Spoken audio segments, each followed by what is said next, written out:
Team Library goes to Bunot Bridge. Hi friends! Welcome to my mini vlog! Well, today, dahil holiday siya, may pupuntahan kami ng mga co-teachers ko. Actually, ito hindi ko sure kung biglaan or matagal nang pinagplanuhan, basta napaka-sponty lang niya. As in, let's go, and G naman kaming lahat. So, ito na yun, nag-pitch in kami ng mga foods or mga snacks na gusto naming dalhin. Kanya-kanyang plano, kung ano mong gustong dalhin, sige, dalhin mo na, ganon.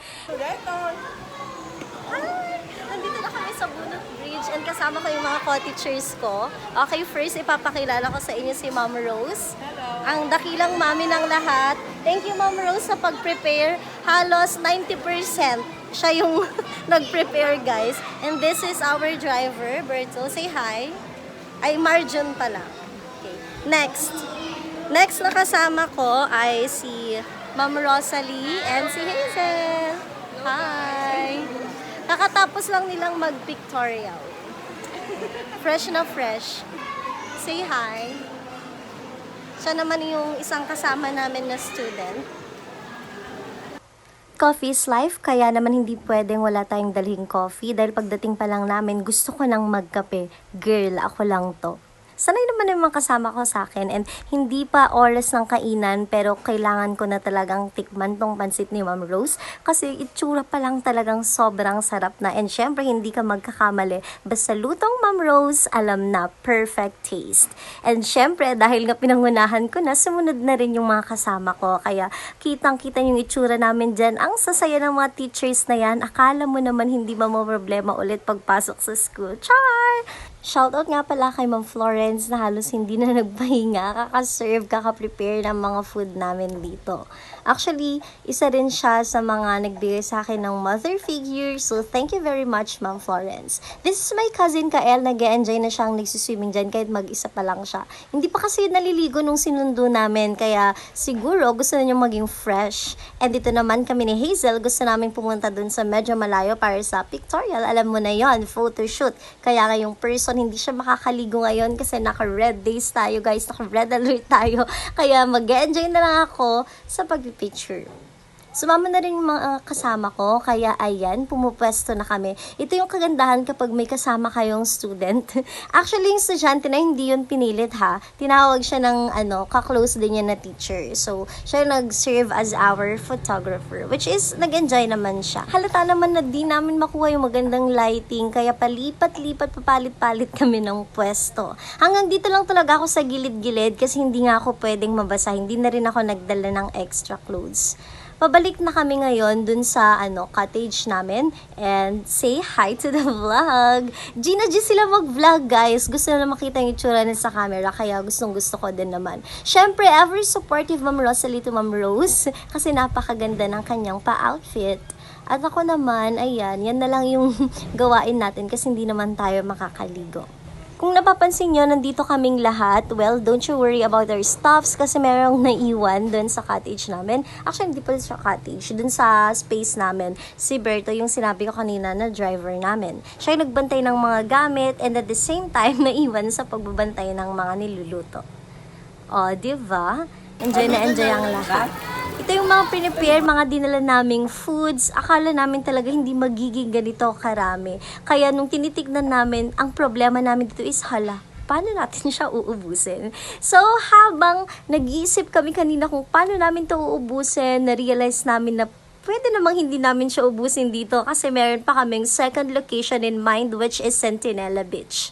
And dahil doon nga, hindi na namin talaga siya inubos. And of course, I am your business owner friend. Kaya, nag-video ako, kumuha ng mga digital creations para sa aking page.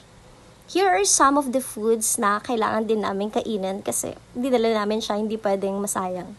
The best talaga tong mga kasama ko guys kasi kahit sa school, di ba lagi kong nababanggit natipid ako sa food pero hindi ako yung nagugutom. Alam niyo ba kung bakit? Tawag sila ng tawag sa akin pag break time na precious, lunchtime precious, ganyan. And wait, this is one of my favorites! Grabe, ang sarap nito, kagu. Nilalagyan namin siya ng suka and then yan, perfect na siyang kainin. Bali, pansin niyo, ang role ko na lang talaga dito ay maging videographer. Kasi sila na lahat, meron na silang kanya-kanyang ginagawa. So, ito na lang yung role ko. Videohan sila, i-document yung moment na to. Masaya naman sila. So, nagpe-pray na kami dito kasi syempre hindi pwedeng hindi natin ipag-pray ang blessings na ito. Bigyan nyo din ng time mag-emote yung videographer nyo, ha? Kasi hindi siya makakaligo. Kaya ayan, mag-emote muna ako. Time check, it's 2:15 in the afternoon and nakapag-pack na kami.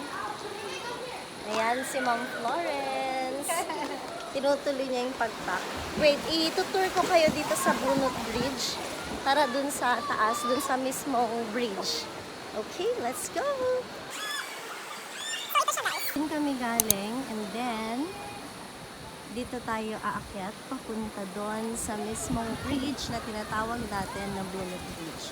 So yes, basically nandito lang kami sa may baba ng bridge, which is safe naman po siya.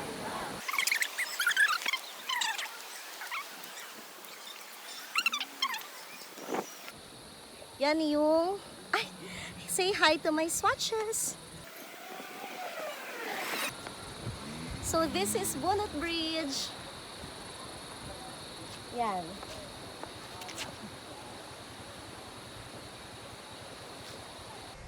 I really thank God kasi I found the perfect circle.